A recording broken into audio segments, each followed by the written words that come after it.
So this is the second type of attribution, what we can attribute to Allah. The third type,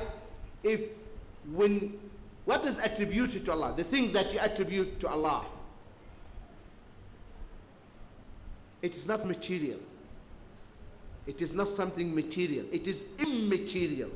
It is abstract. It is what? Abstract. It's not something material.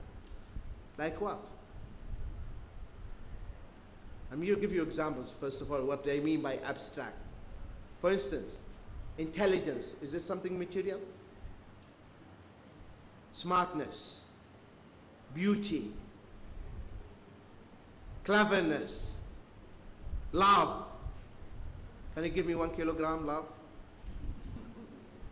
Your wife asks you, do you love me? How many kilograms? How many kg? Huh?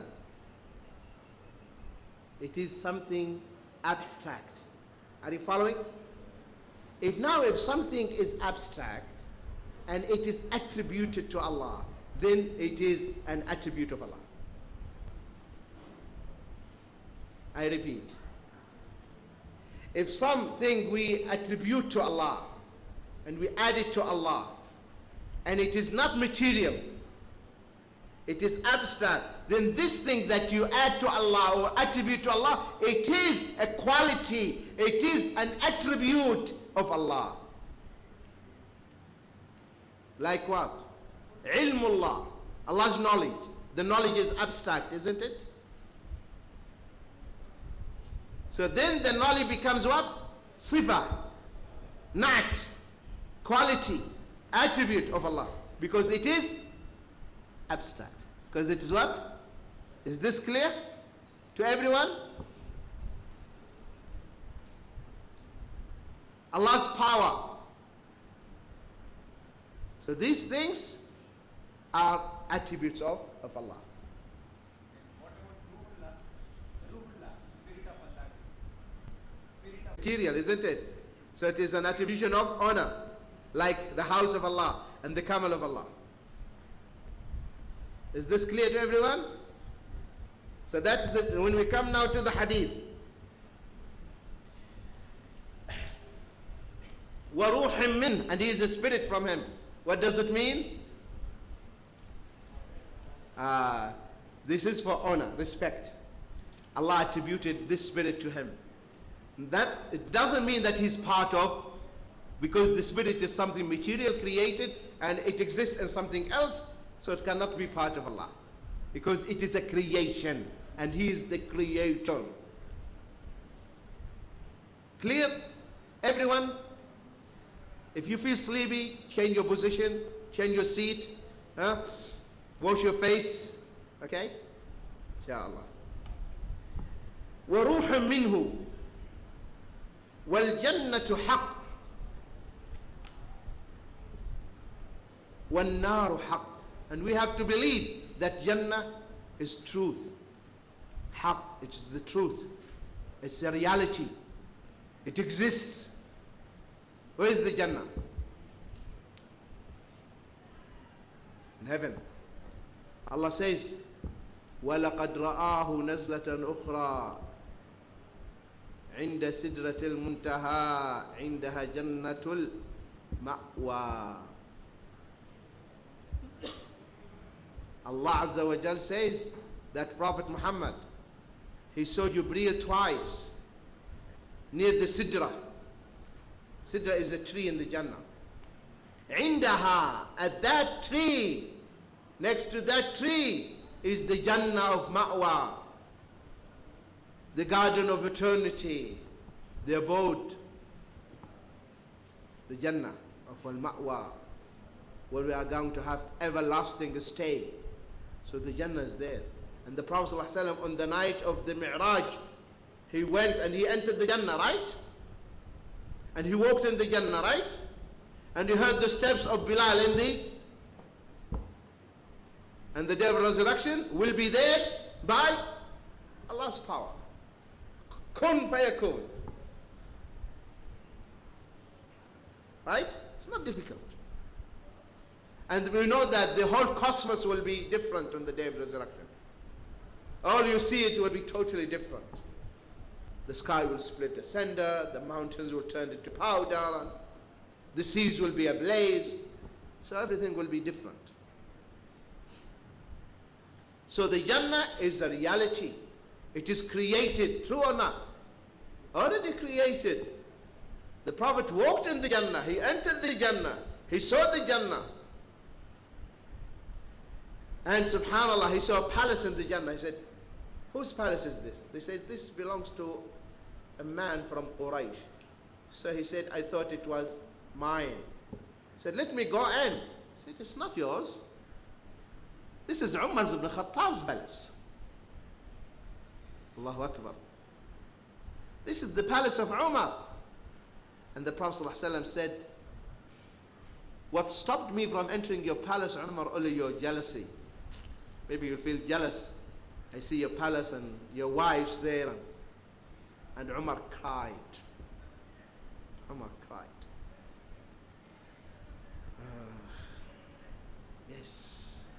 So the Prophet ﷺ, my dear brothers and sisters, he walked in the Jannah. He saw the palaces of the Jannah. وَالْجَنَّةُ حَقٌّ وَالنَّارُ حَقٌّ. And hellfire is a reality. It's there, created. أُعِدَّتْ لِلْكَافِرِينَ.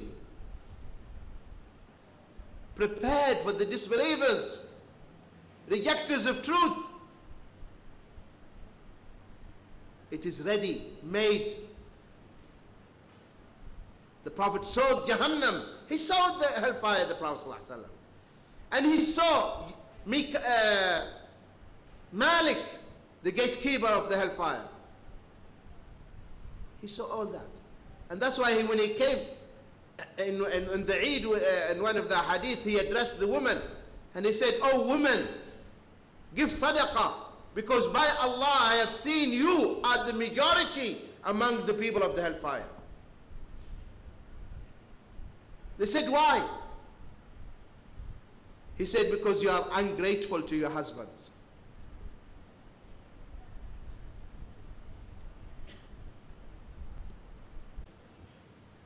But the mother will get up from the sleep when the baby is crying and you are snoring, you don't hear the baby.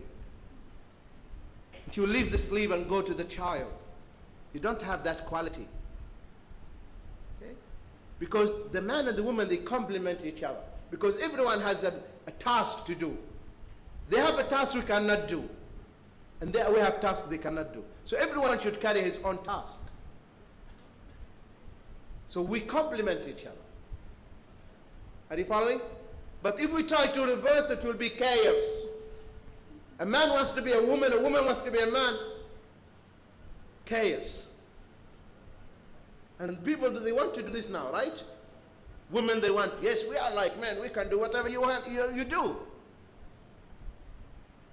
They are truck drivers, you know, on the highway. They are bricklayers. They do martial arts. They do bodybuilding. And when you see in the news magazines, muscles all over, is this a wife you want to marry? Huh? You see, when you go against your nature, what is the real asset? I'm asking the sister, what is your real asset? To be a woman, your femininity, to be feminine. That's your real asset. A husband doesn't want to have another man at home. True or not? And the woman, she doesn't want to have a gayish man, feminist man. She wants to have a man, real man. She can count on. Yes, I have a man I can count on. He's a husband who can protect me, defend me. I'll give you this true story happened. I keep digressing just to make you feel, a little bit energetic, okay? A man always, whatever his wife says, he said, yes sir, yes sir. Whatever she commands him, she wants to hear one day, no. She wants to hear that. So she feels, yes, he's a man. But everything, yes, I will do it, I'll do it. One day she took the vase and threw the vase at him. What's wrong with you? Everything I ask you, you say yes, yes. Not even one day, no? So a woman, she loves to have a man. Say, no, this is wrong, and that's it. She will respect you. She will like that. Right? Okay. All right. So the hellfire, so when the Prophet ﷺ said to the women, because I've seen you, they are the majority, they started throwing their bangles, their earrings, everything. So you need to be grateful to your husband, and you need also to not curse. This is a bad quality you should not have. And also the husbands, they should be also